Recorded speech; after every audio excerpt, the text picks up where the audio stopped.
حضرت یوسف علیہ السلام نے پھر سالوں حکومت کی مصر پر، پھر وہیں ان کی تدفین ہوئی، اور جب تدفین ہوئی تو اختلاف ہو گیا۔ ہر قبیلہ کہتا تھا ہم نے اپنی طرف یوسف کو دفن کرنا ہے، اس لیے کہ جس طرف ان کو دفن کریں گے خوشحالیاں ہوں گی۔ پھر فیصلہ ہوا کہ سنگ مرمر کے تابوت میں رکھ کے حضرت یوسف کو دفن کیا جائے، اور دفن کرنے کے بعد ایسی جگہ پہ دفن کیا جائے جہاں سے پانی چھو کے گزرتا ہے۔ تو ان کو وہاں دفن کیا گیا، پانی چھو کے گزرتا تھا، لوگ کھیتیوں کو لگاتے تھے اور مصر سرسبز و شاداب رہتا تھا۔ اور پھر حدیث پاک میں موجود ہے، مولا علی شیر خدا رضی اللہ تعالی عنہ فرماتے ہیں کہ نبی کریم علیہ السلام کی بارگاہ میں ایک اعرابی آیا، حضور نے فرمایا کچھ مانگ لو اس دیہاتی سے۔ حضور نے فرمایا ہے آج وہ مائل باتا، اور بھی کچھ مانگ لے۔ تو وہ کہنے لگا حضور آپ مجھے سواری کے لیے اونٹ دے دیں۔ حضرت علی کہتے ہیں میں نے کہا ہے افسوس، مانگا بھی تو کیا مانگا۔ حضور نے فرمایا چل کچھ اور مانگ لے۔ کہنے لگا چلے آنے جانے کے لیے کرایہ بھی دے دے، زادرہ بھی دے دے، کھانے کیا مانگا۔ تو حضور علیہ السلام نے اسے دے دیا۔ تو محبوب فرمانے لگے تجھ سے تو موسیٰ علیہ السلام کے دور کی وہ بوڑھی اچھی تھی۔ کہا وہ بوڑھی کون سی بوڑھی؟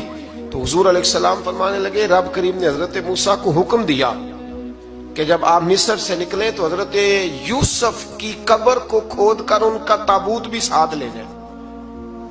حضرت سیدنا موسیٰ علیہ السلام نے عرض کی مالک وہ کیسے پتہ چلے گا؟ فرمایا وہ تو آپ نے خود ہی پتہ کرنا ہے کہ وہ تابوت کہاں ہے۔ وہ دریا کے اندر تھا۔ کیسے پتہ کرتے کرتے پتہ چلا کہ ایک بوڑھی اماں ہے، اسے پتہ ہے تابوت کہاں ہے، وہ کدھر ہے تابوت، تو بوڑھی اماں کو پتہ ہے۔ حضرت موسیٰ بوڑھی کے پاس گئے، کہنے لگے اماں وہ تجھے پتہ ہے یوسف کی قبر کہاں؟ کہنے لگی پتہ ہے۔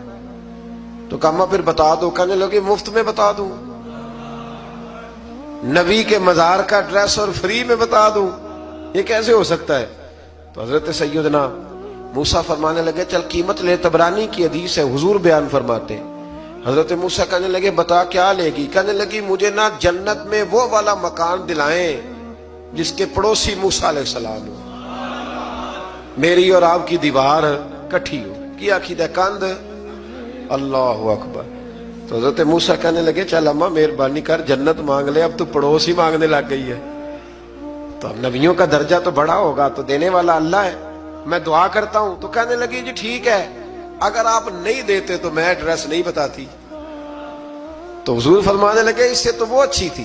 حضرت موسیٰ نے عرض کی کہ یا اللہ یہ نہیں بتا رہی تو اب کیا کروں؟ فرمایا موسیٰ وعدہ تو کر لے، مکان میں دے دوں گا، وعدہ کر لے۔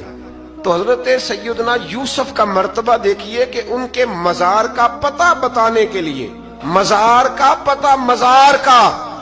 پتہ بتانے کے لیے اس خاتون نے حضرت موسیٰ سے جو قیمت لی وہ یہ تھی کہ میں جنت میں آپ کی پڑوسی بنوں گی پھر ایڈریس بتاؤں گی۔ تو حضرت موسیٰ نے وعدہ کیا، تو پھر اس نے پتہ بتایا کہ فلاں جگہ مزار ہے۔ یہ تقریباً سینکڑوں سال بعد حضرت موسیٰ وہ وہاں سے نکال کے تابوت کو اپنے ساتھ لے کر کے گئے۔